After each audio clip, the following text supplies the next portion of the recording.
Bagnacavallo e le frazioni intorno a Bagnacavallo si trovavano proprio in centro, fra i due contendenti, gli alleati e i tedeschi dall'altra parte. Però molto spesso si parlava di americani comunemente, ma gli americani quelli degli Stati Uniti d'America qui non sono mai arrivati. Qui sono arrivati i canadesi, alcuni inglesi, sono arrivati poi gli indiani.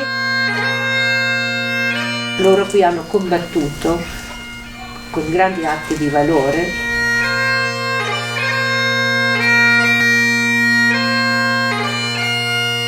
Quella cosa che noi diciamo sempre, che chiude la preghiera, dice "We will remember them". Lo ripetiamo?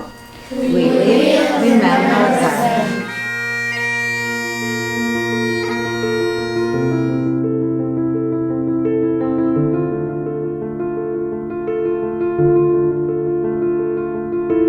C'è una signora Mariangela che un mercoledì sì, un mercoledì no, viene nella nostra scuola a parlarci della seconda guerra mondiale. Abbiamo anche sentito quanto erano importanti i partigiani, i soldati alleati e le staffette. Ci ha spiegato un po' durante la guerra com'era anche Bagnacavallo E delle cose che sono successe a Bagnacavallo durante la seconda guerra mondiale, per fare vedere che non c'era solo il brutto nella guerra, ma c'era anche qualcosa di buono.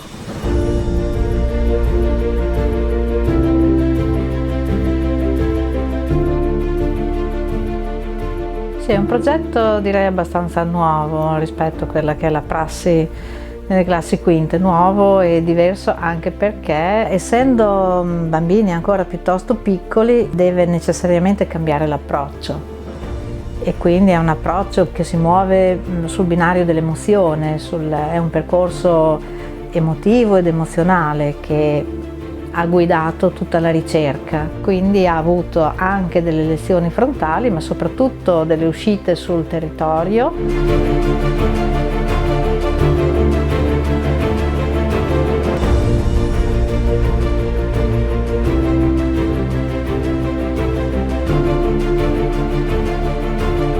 Abbiamo fatto ricerche in archivio, abbiamo utilizzato dei documenti d'epoca che si toccano, si leggono, si mettono in relazione, si cerca un confronto, una comparazione. Abbiamo fatto ricerche a livello di fotografie, comparandole con foto attuali, sentire testimoni diretti quando ci sono, oppure figli di testimoni. Un racconto viene detto ma passa attraverso l'emotività di chi lo racconta. Quando si passa attraverso questo capiscono i bambini, capiscono molto bene ed è un tipo di comprensione che non si dimentica, come può dimenticarsi una data che invece si è studiata sul libro di storia.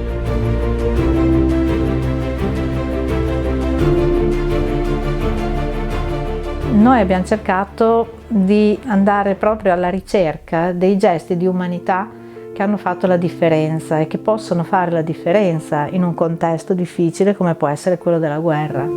Scoprire che alcuni gesti, quelli che noi abbiamo chiamato in maniera riassuntiva i gesti di umanità, possono avere influito e possono avere cambiato, se non il corso della storia personale di qualcuno, quello sì, secondo noi va a influire su quello che è lo stile di vita, perché aiuta ad uscire dall'indifferenza.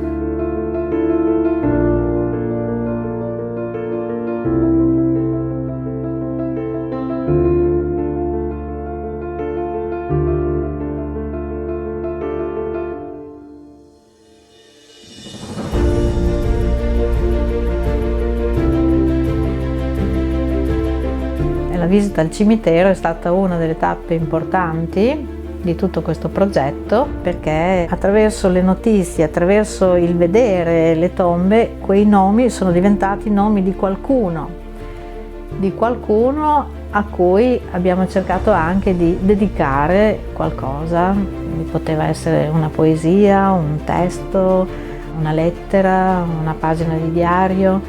A 21 anni mi hanno chiamato alle armi. Sapevo già che sarei morto, da nessuno ricordato, ma dall'ombra di un papavero sarò riparato.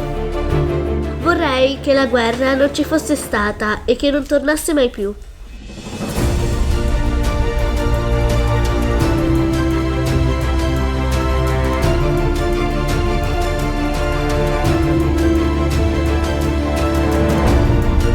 Una storia fatta di relazioni, di volti, di persone, e dedicare qualcosa a quei nomi è stato un modo quasi per ringraziare quei volti che non hanno mai visto e che possono solo immaginare, e ringraziare quei nomi. In questo modo si perpetua comunque la memoria.